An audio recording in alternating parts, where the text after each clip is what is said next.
Private equity is buying agencies, but here's what they're really looking for. Private equity is pouring money into marketing and PR agencies right now. But here's the problem. Most agencies aren't actually investable, and the gap between who gets acquired and who gets ignored is getting wider. I'm Craig Cody, I'm a CPA, and I work with marketing and PR agencies doing between $1 million and $10 million a year in agency gross income. In this video, I'm going to break down the real state of private equity in the agency space, what's changed, what buyers are looking for, and why so many agencies are getting passed over. PE is still active, but way more selective in 2026. The problem is a lot of agency owners think there's tons of PE money out there. I'll just sell when I'm ready, but that's outdated thinking. And why it happens is because yes, private equity is still active, but interest rates, economic pressure, and tighter capital have changed the game. Buyers are no longer chasing growth at any cost. They're buying profitable, predictable businesses. So the solution is you need to understand this shift. Growth alone is not enough. Profitability matters more than ever, and cash flow is king. Let's talk about two agencies both doing about $5 million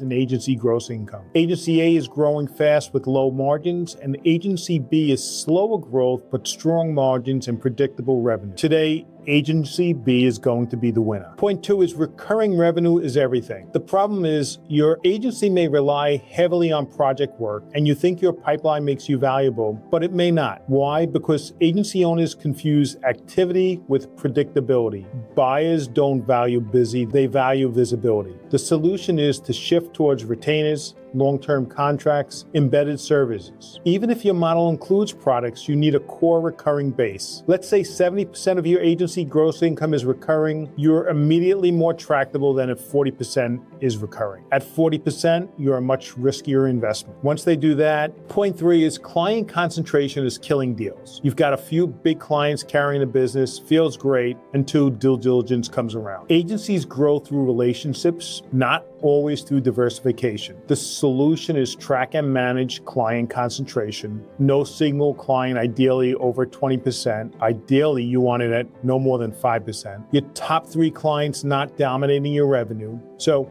if one client is 35% of your revenue, a buyer sees one thing, a lot of risk, and they'll either discount your valuation, structure an earnout, or walk away complete. Point four, your financial story doesn't hold up. Your numbers look fine to you, but fall apart under scrutiny. This happens because many agencies don't track agency gross income correctly. They don't understand true margins. Too big of a mix of personal with the business expenses. They don't have normalized owner's compensation. What you need is a clean, defensible story. Agency gross income clearly defined, gross margin by client, a clean P&L and balance sheet, and documented add-backs. Private equity isn't just buying your agency, they're buying your financial story. And if that story is messy, they move on. Point five is founder dependence, and this can be a deal breaker. The problem is you're still the rainmaker, you close most of the deals, you hold all the key relationships, and this happens because most agencies were built around the founder. The solution is start removing yourself from the sales cycle, client relationships, day-to-day operations. Build a leadership team, a repeatable sales process, and systems that run without you. If the business slows down when you step away, that's not a scalable company, and that's a job, and PE doesn't buy jobs. Let me ask you this. If a private equity firm looked at your agency today, what's the biggest red flag you think they'd find? Drop it in the comments. The real state of private equity in agencies right now are they're still active. They are prioritizing profit over pure growth. So here are the key takeaways. Private equity is still active in marketing and agency acquisition. They're prioritizing profit over pure growth. They favor recurring revenue, a predictable revenue stream. They're avoiding client concentration risk, and they're demanding clean, clear financials. And they're requiring businesses that run without the owner. This isn't 2021 anymore. The bar is much higher. If your goal is to eventually sell your agency or even just run a more profitable one, you need to get these fundamentals right now. And that's exactly what we help agencies do. All right, before you go, if you're an agency owner and you want to keep more of what you make, I've got two things for you. First, grab a copy of my book, The 12 Biggest Tax Mistakes That Cost Agency Owners Thousands.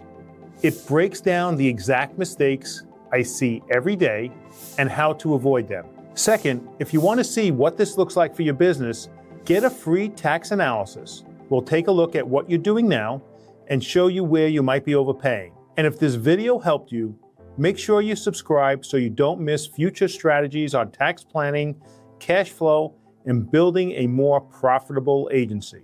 I'll see you in the next video.